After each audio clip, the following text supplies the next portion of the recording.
Hi, we're back in the studio today for part 3 of the floral abstraction painting I've been working on with you. And I'm going to show you today just kind of the finishing touches and how I reached that point where I feel like the painting is done. It's really gratifying to finally get to that point, but we're going to enjoy the process today. And these two, Millie and Bella, are either going to help or they're going to stay here and continue their nap. All right.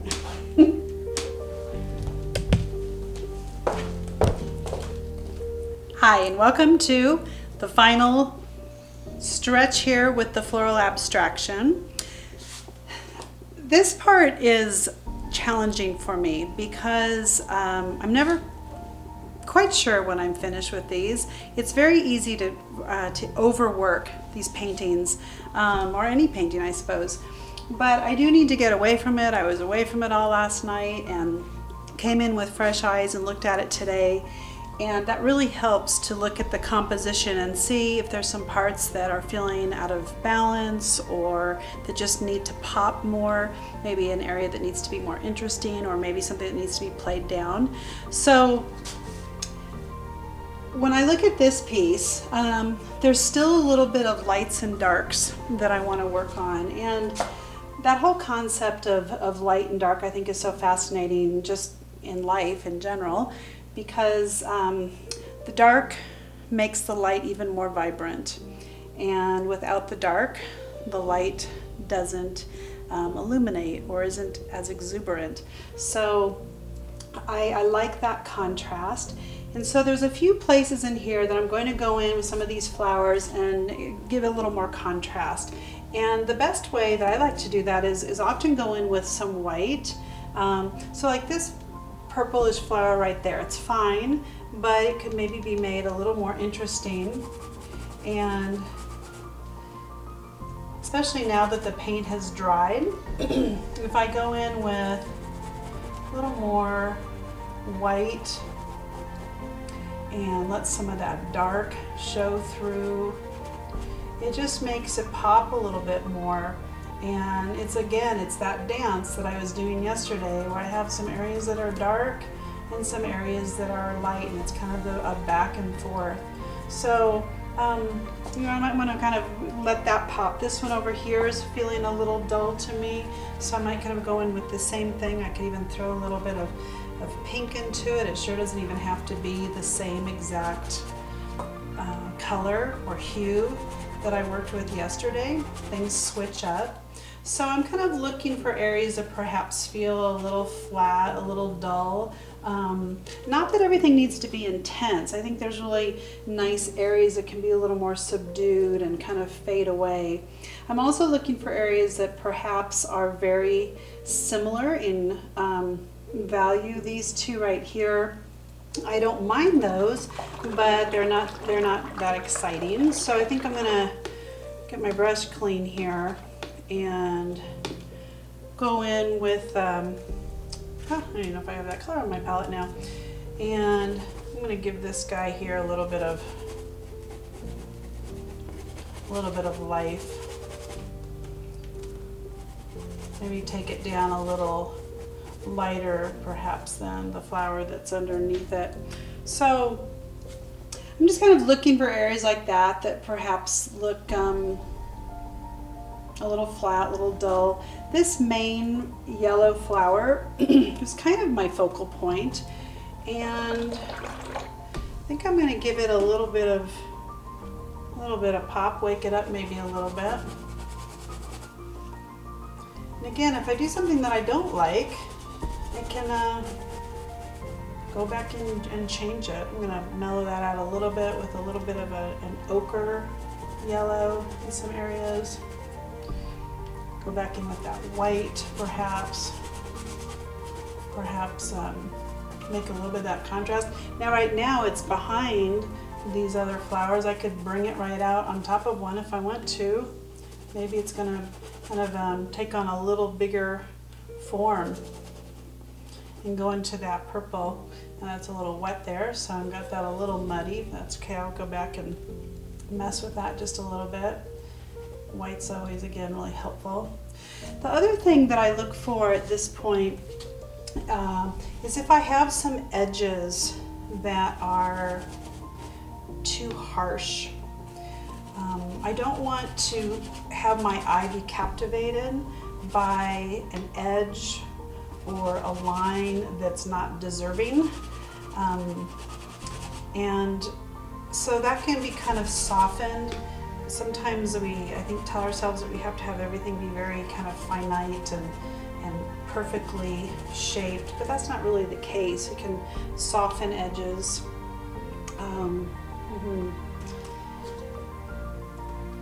Okay, so this one actually is a little flat, but I'm kind of liking that green center, and it's a little translucent there.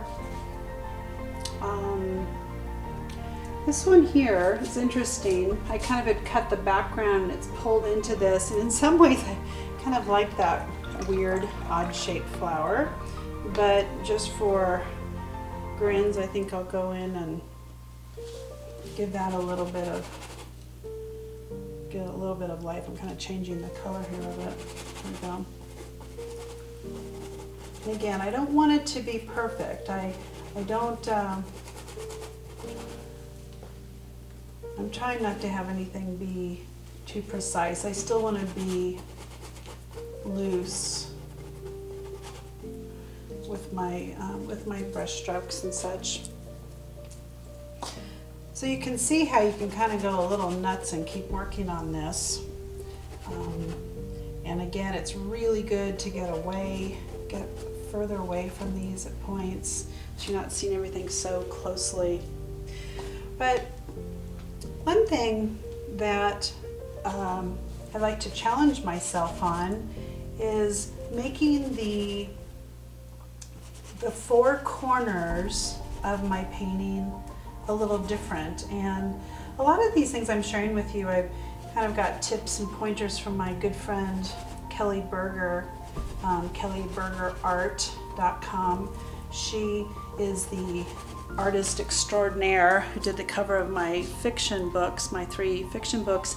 She's a Denver-based artist who's phenomenal, an old friend as well, and she's given me a lot of pointers, a lot of honest feedback, how to make my artwork perhaps more appealing.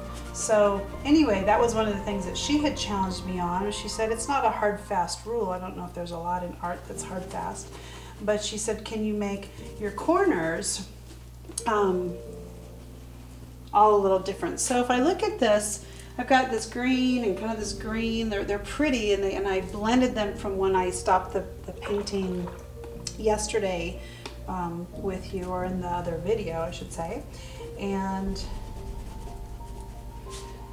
But I could still go in and play with them just a little bit. So I'm going to do that really quickly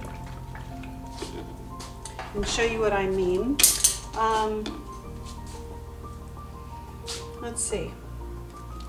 I'm going to go back into that dark. Remember how I was saying it's really nice to have that contrast of some real darks.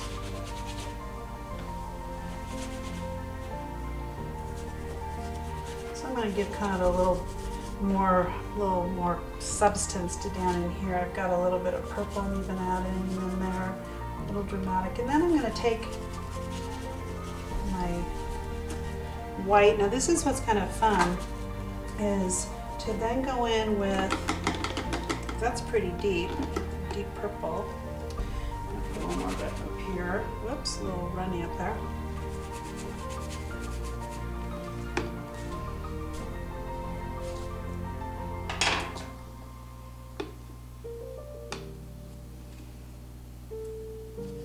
Just creating a look, got a little orange on there, hold on. Here we go. Just playing with some of that contrast. Now I don't want this hard line here nor up there. So I'm going to go in with, I'm going to bring in, oh, this will be interesting. Yeah, I'm going to softening that edge there and blending that out. I'm going to do the same down here. I'm going to kind of push into that blue.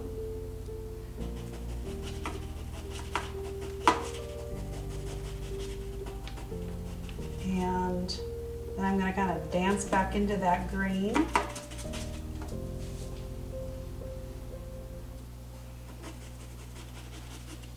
So really, it does become that dance kind of back and forth until you like what you're seeing. And again, if you've lost a color that you particularly liked, let it dry a little bit if you need to. Kind of making that a muted color. And then, you know, come back into that color. So the other thing that finishes out these paintings well is to go in with a little bit of greenery. And I don't like to work with just one green. I want to make sure I have darks and lights. Use that white again so I have a variation. Okay, I'm going to throw in a few of these. Let's see here. I have some started, but I'm going to break up some of this green that I had going so it's not so just blocks of green. So perhaps I have some form of a leaf in here. This part I really have to kind of jump around and not make it, try to complete an area in one leaf, so to speak, because I want to make it loose. I'm going to go down in kind of this same area here, adding in. So now I'm playing with greens, but I'm going back and forth between light and dark green. I'm kind of breaking up some of the solid green that I had there. So I never go in and just think, oh, I'm going to draw a perfect leaf, whether it's vines or leaves.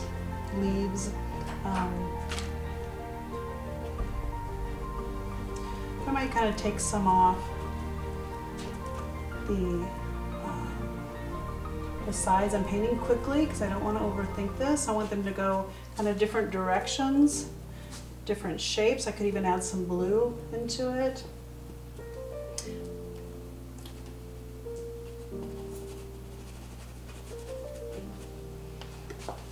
So the green starts to give it a little bit of levity, a little life.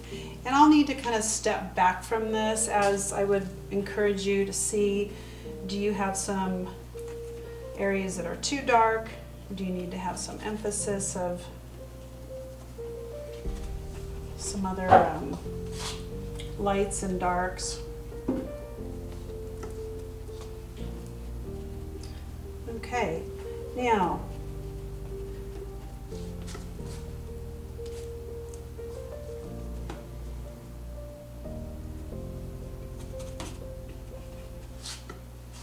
can see how it would be kind of beneficial to go in here with a few dark greens to break that up. Again, it's very fast.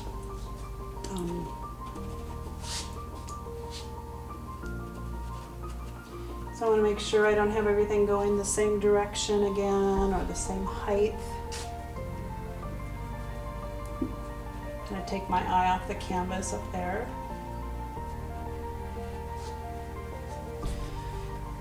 Alrighty. Now, a tool that I love to use, and this is an optional thing, of course, but I have fun with this. This is called Fine Line Applicator, and it's just filled with, you can do any color, but this happens to have white, liquid white acrylic in it. And it's great to do some outlining or some drawing. I kind of have a little signature thing where and it's, you just kind of have to commit and go for it. And it's whimsical. Make sure you don't poke through the canvas. But I like to do this to kind of break up where my eye is in the painting, give the viewer some other place to perhaps look at the canvas. And it's a little strange, you have to just kind of commit and go, but, oh, here we go.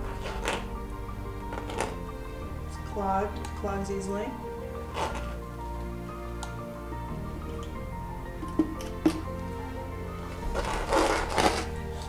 Okay, so you can do a lot of things to finish off the painting and just have a little fun. If there's an area that you feel like, you know what, this would really benefit from a couple fingerprints, it just adds a little whimsy to the painting. So I like to do that. I like to have fun just finishing it off. And then at the very end, with a very, very thin brush. And this is where I kind of treat myself to finally signing. And I try to pick a color that complements the painting. It doesn't stand out like a sore thumb. I'm trying to think what I want to sign this with.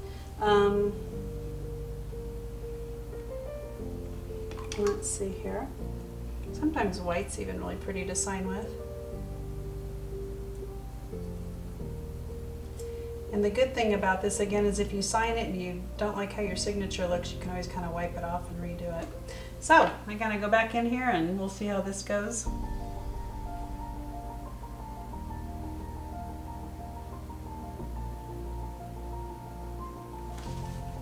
And voila, it's all finished. So I hope you enjoyed it. I love spending time painting with you, and we'll do this again. Okay, well, thank you for spending the last 3 videos with me and following along in this series for the floral abstraction painting. I've enjoyed it. I hope you've learned some things and kind of look into my little world of how I create these paintings that I enjoy so much. So in the last video, I spoke about a giveaway, and here is the giveaway. I'm going to show you what it is. The original painting that I just completed over the last 3 videos. This 24 by 24 canvas on my website would usually be an $800 painting, and I want to gift it to a lucky person that will enjoy my art.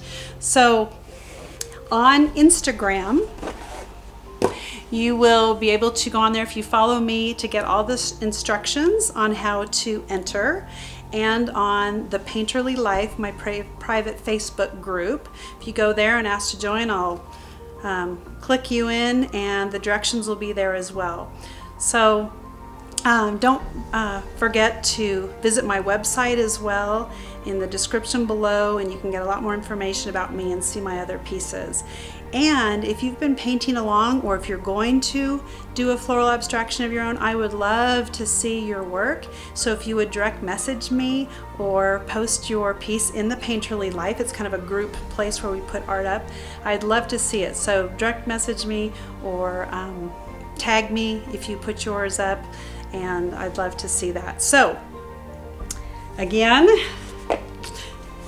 April showers brings May flowers. So on May 1st, that's when the lucky person will find out who they are and if you've won this beautiful piece. Thanks again so much. Look forward to the next videos I'll be doing and spending time with you again.